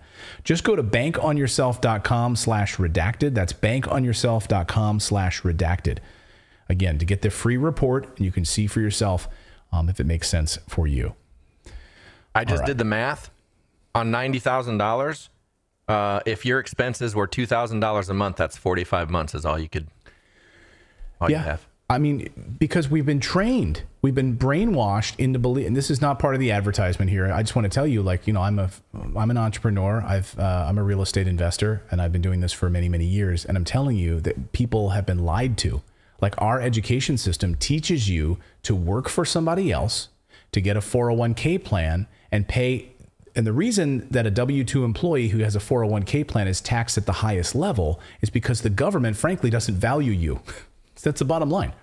They're telling you that they're taxing you at the highest level, then they give all these tax incentives to business owners who start businesses. Why? Because they want business. They want business. And if you work for somebody else, under the tax code, they don't look at you the same way. That's just how it is in the U.S. government. It's sad, but it's true. So you're taxed at the highest level. And they teach you to use a 401k plan. And it's garbage. Because you're partnering with the government, you then only get to pick the funds that they select for you, typically in your business. And most of the time, you have to even invest in the ones that you work for Home Depot, you have to invest in a Home Depot stock in your 401k plan for the matching part. Like, if they even do a match anymore, they're going to match typically your company's stock. So you have to invest in your own company. And like with Home Depot, when you start working at Home Depot, they automatically flip on the 401k plan. You don't even get a choice. When you start working for them, they flip it on automatically. It's a scam. And most people are lied to about it. People just don't know that it's a scam. They think, oh, I'll set it and forget it. I got a 401k plan. And then you retire and you get a lump of, you have a pile of cash, right? And you can't live off of the cash. What you need to have is streams of income. And you need to be able to, but they don't teach you that in school. Most schools, the only thing they'll teach you is how to balance a checkbook. The financial education in the United States is absolutely in the toilet. Don't get me started. Anyway, well, I did get started, but it's so frustrating. Financial education is one of the biggest, and they don't want you to be smart about it. They want you to be dumb, quite honestly, because if you are smart about it, then they can't take advantage of you.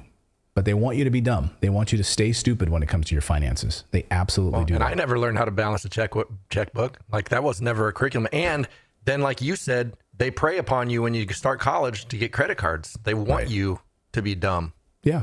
Oh, yeah, they absolutely do. So they set them up on college campuses so you pay 19% interest rate, right, when you're a freshman in college and you have no money. It's predatory. But, what are we going to do about it? They're all in cahoots with, big Congress, and they pay all their salaries. All right, let's talk about this next story with Twitter. This is unbelievable. There's no putting the genie back in the bottle now.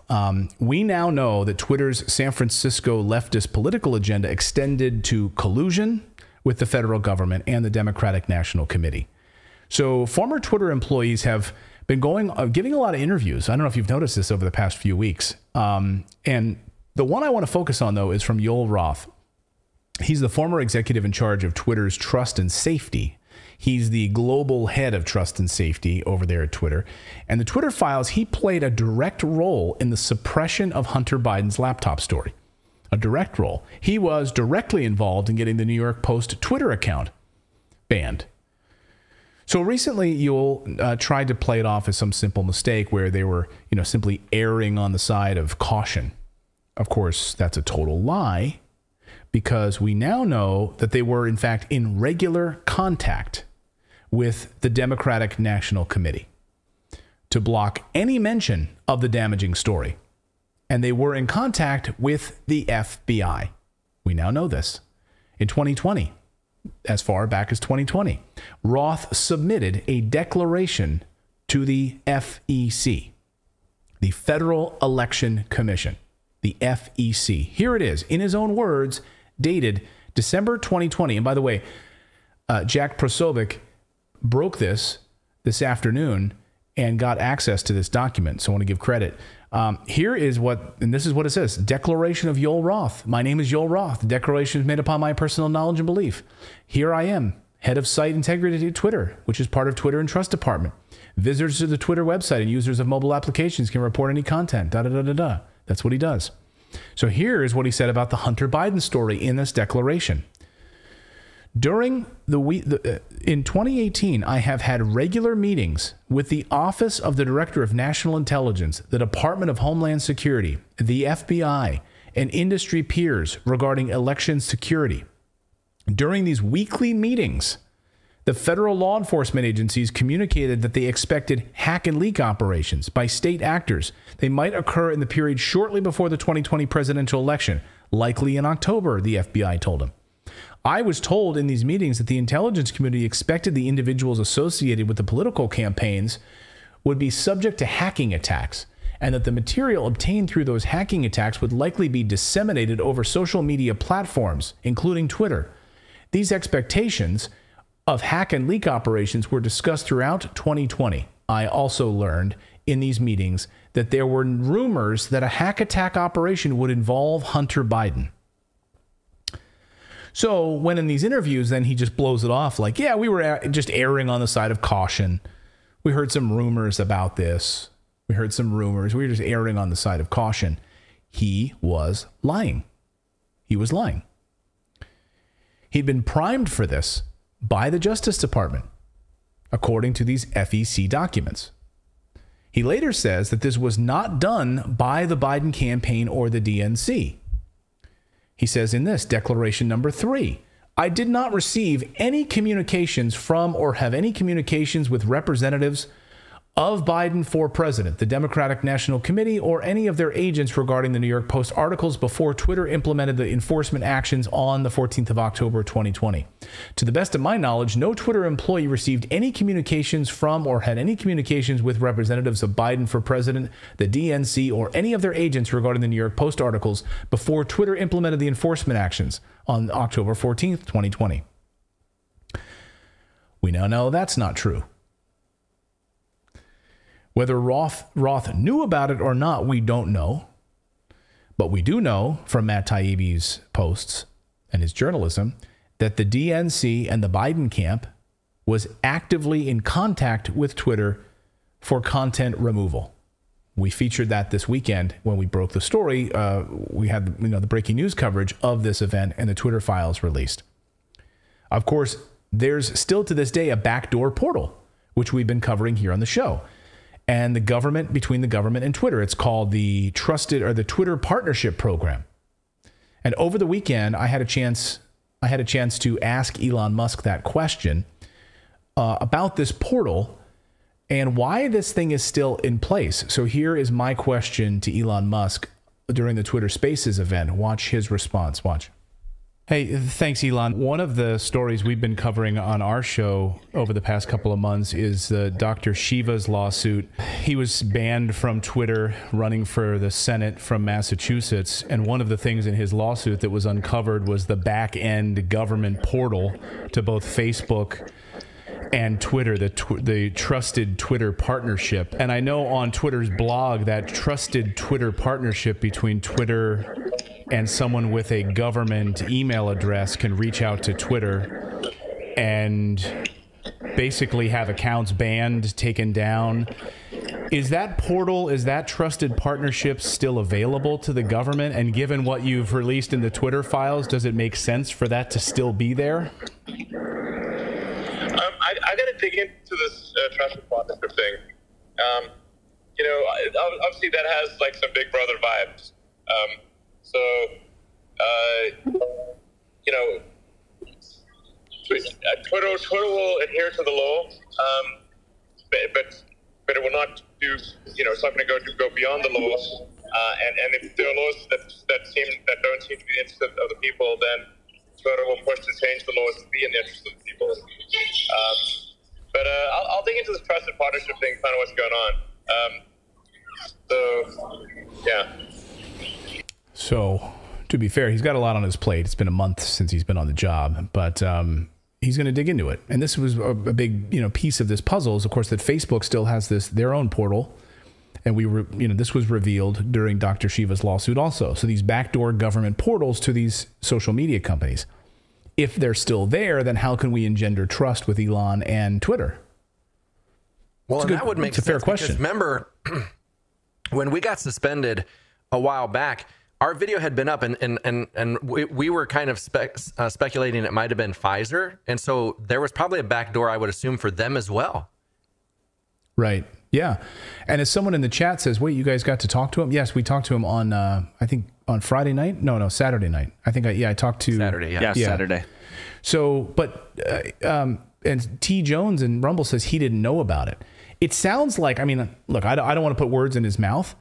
I'm sure he's heard about the Twitter partnership thing. I don't think he's aware about the deepness of it. He's just been there a month. I don't know that he knows about it. In detail. I'm sure he's probably has someone looking at it now more closely. I don't know. I'm just being cynical here, but I don't think he knew much about it, to be honest with you. And maybe they kept it from him. There was a lot of stuff that they kept from him, right? So maybe he didn't know about it. He had no idea about it. Interesting.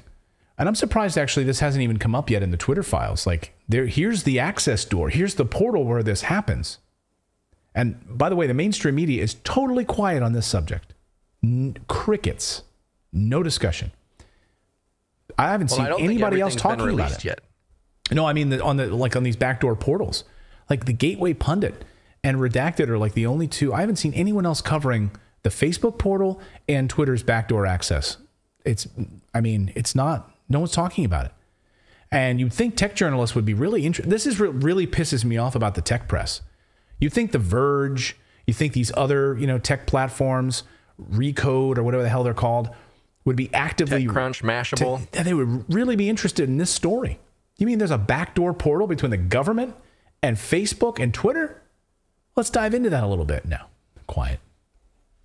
So, Yoel Roth was just interviewed at the Informed conference. The theme of the event is Conversations on Democracy in the Digital Age. The event was moderated by Kara Swisher. Here's another person who masquerades as a journalist and who should have been asking questions about the Twitter partnership portal and how all this worked and how the government's able to leak. No questions about that. But of course, she can't hide her political bias in these discussions. They covered a lot of ground, but there were a couple of key takeaways that I want to cover here. Number one, is Hunter Biden in this story, this is the big piece, right? This is the main story that I want to hear about, is this Hunter Biden piece. Here, Roth explains to Kara Swisher the heavily debunked Russia interference as the basis for blocking the Hunter Biden story. Watch. And also critically, how do you think about what those threat actors might do? And so as we are threat modeling the 2020 election, it's obvious to think about the most influential thing that impacted the 2016 election, which was the hack and leak campaign organized by the Russian government. And so we would have been stupid not to think about that risk. Right. So what happened there? And so the morning of the Hunter Biden story in the New York Post happens, and it was weird, right? With distance and with what we know now, we forget some of the weirdness. But do you remember the laptop repair guy? Do you remember the uncertainty of the whole story? We didn't know what to believe. We didn't know what was true. There was smoke, and ultimately for me, it didn't reach a place where I was comfortable removing this content from Twitter. But it set off every single one of my finely tuned APT28 hack and leak campaign alarm bells. So it looked possibly problematic. Everything about it looked like a hack and leak and smelled like a hack and leak. You did not want to do that.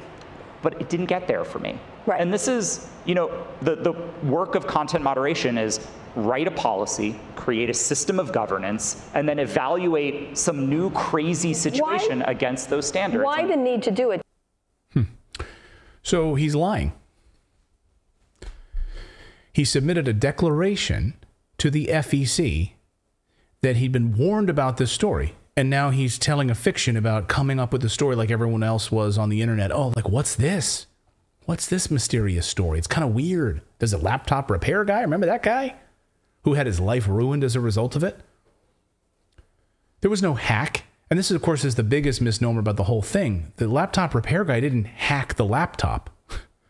It was left in his office. And the FBI had it for almost a year and did nothing with it and suppressed the story. That's the truth. And then because they labeled this guy a hacker, it was a hack job. It was a hack and leak, or whatever the hell they called it. Hack and leak.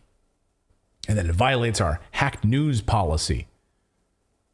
They ruined this guy's business as a result. He didn't hack anything. People forget that. So this is something new and totally perplexing. I mean, this is like, wow, we just came up this morning and we found out about this Hunter Biden laptop story suddenly. Wow, that's so odd. What should we do about it? You're lying. So, for example, Roth goes on to claim that the content from the libs of TikTok is also dangerous.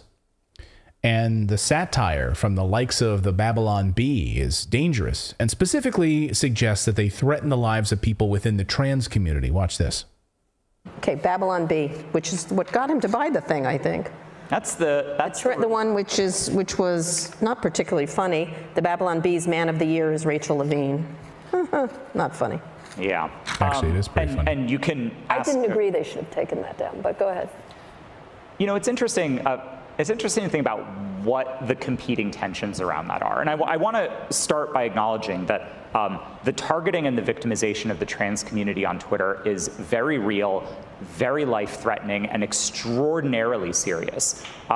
We have seen from a number of Twitter accounts, including libs of TikTok notably, that there are orchestrated campaigns that particularly are singling out a group that is already particularly vulnerable within society. And so, yeah, not only is it not funny, but it is dangerous, and it does contribute to an environment that makes people unsafe in the world. Okay, so let's just get this right with libs of TikTok, because that's the one he really zeroed in on. It's very dangerous. So these people post videos of themselves on TikTok in their own voice, unfiltered, and then the Twitter account Libs of TikTok retweets their content with no memeology, doesn't add anything to it, nothing. And that's dangerous? Well, I think they're saying it's dangerous because a lot of, some of those people that have been teachers have lost their jobs. They've been suspended because a lot of these, educating, schools don't know that their teachers are teaching kids this stuff and talking about the things these people are doing. So maybe in that way is how they're thinking it's dangerous, because it's actually, if you put something out online, it actually can affect your life. Yeah, like maybe they're learning for the first time because they didn't watch it on TikTok. Like, so it had to wait till it got to Twitter before you paid attention to it, which I find garbage anyway. We know the speed with which it runs on TikTok. But yeah, so your point, that's because it's outside of their millions of viewers of people that are celebrating those things. Like, it's like they got this little echo chamber, and if you post it outside the echo chamber and they have real world repercussions, that's bad. Yeah, so I guess, now we learned that Mrs. Jackson's class, she's making sure that the preschoolers know all about the different pronouns to be using. And the drag show that they had this afternoon in the school, like, now we learned about it because of Libs of TikTok. But you already posted it on your TikTok channel. So anyway, it's dangerous now. So we need to ban their account. We need to suspend them. And Babylon Bee is satire. It's actually pretty damn funny. If you've ever read any Babylon Bee stuff, it's pretty funny. But of course, everyone wants to know the thought process behind banning Donald Trump and January 6th. So here we get to hear more spin and garbage. Here he says he was compelled to take action because of this is amazing. And it's all about these guys, right? It's all about the content moderators. We got to really feel bad for him. He said he was compelled to take action on Donald Trump because of the trauma that he and other content moderators experienced online that day, a day that will live in infamy. Watch. Donald Trump. That one I don't think was a mistake. January 6th. So it starts on the 6th, but it also starts prior to that. That's correct. In the weeks leading up, in the weeks between Election Day and January 6th, Twitter moderated. I love that. Kara Swisher, that's correct.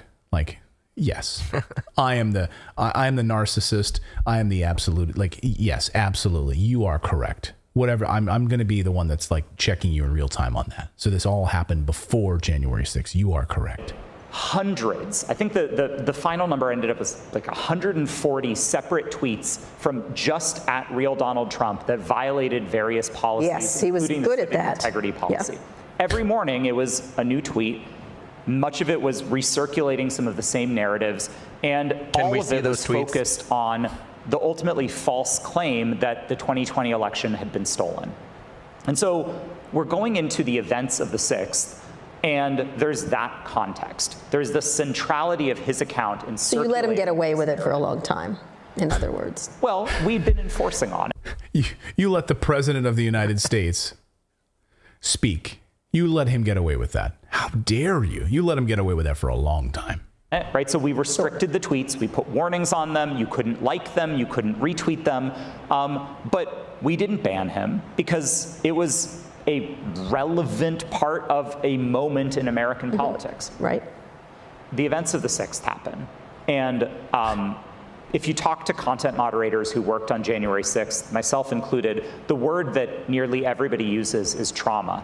We experienced those events, not some of us as Americans, but not just as Americans or as citizens, but as people working on sort of how to prevent harm on the internet. We saw the clearest possible example of what it looked like for things to move from online to off. We saw we saw the way that rhetoric about a stolen election was being mobilized on sites like the Donald.win. Sure. We saw the trafficking of this content in the fringe parts of the internet, and we saw people dead in the Capitol as a consequence of it. Oh, yeah. It's the trauma. I feel bad for him. I feel bad for all the content moderators out there.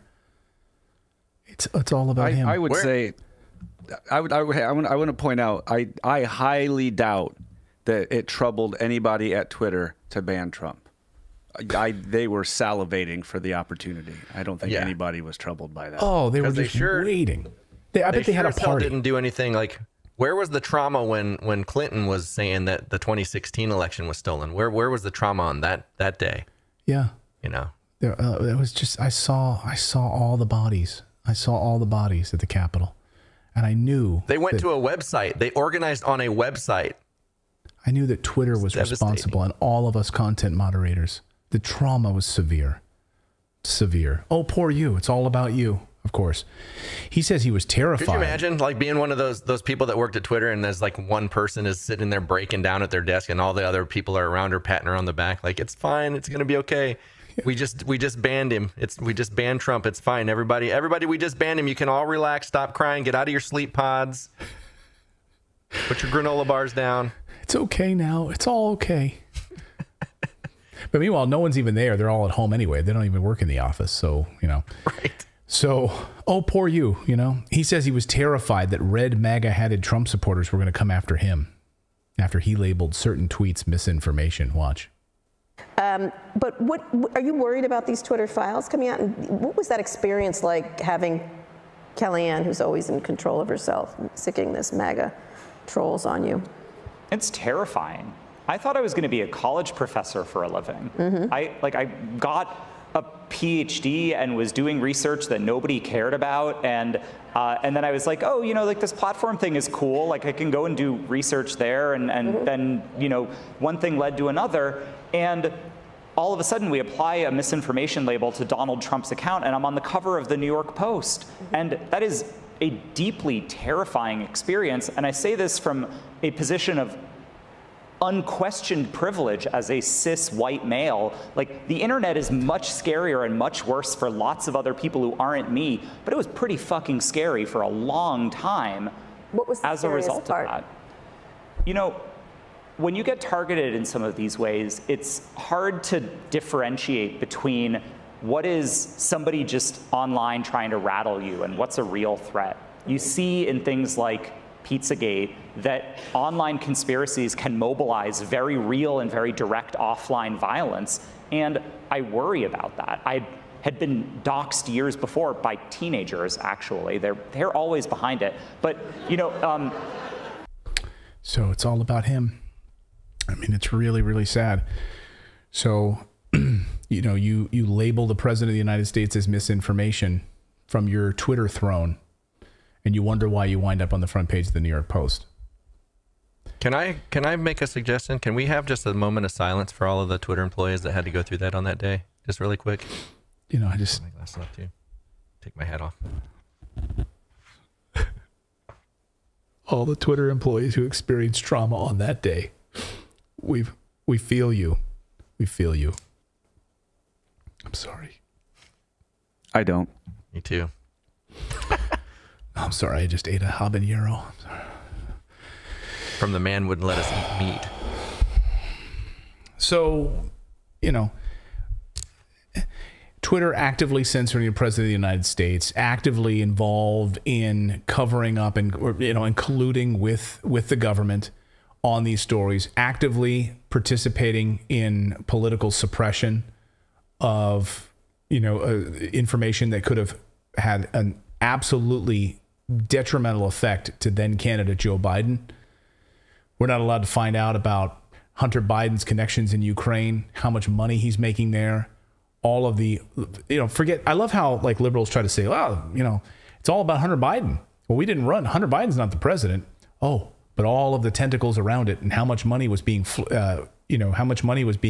flowed into Ukraine and other places because of Hunter Biden's connections there. This goes beyond Hunter Biden. The story is not Hunter Biden. The story is Joe Biden. And so they can deflect all they want to, and they can pretend that it's not, but that's exactly what it is. And they're lying. They're lying. And we're going to keep exposing these punks. We've got more news to get to, and we're going to move to Rumble for that story. So we are about to, on the count of three, everyone go over to our Rumble channel, rumble.com/redacted, because we are going to cover this Pfizer story. We're going to look at where in the world is the CEO of Pfizer, and why are they not responding to all of the questions around these vaccines and mRNA and on the lawsuits are about to unfold. So here we go. Ready? We're going to say goodbye to YouTube now. Go over to our Rumble channel because we were censored here on YouTube. We can't cover the story on YouTube. We're going to our free speech platform, free of censorship. And those are our friends at Rumble. It's rumble.com/.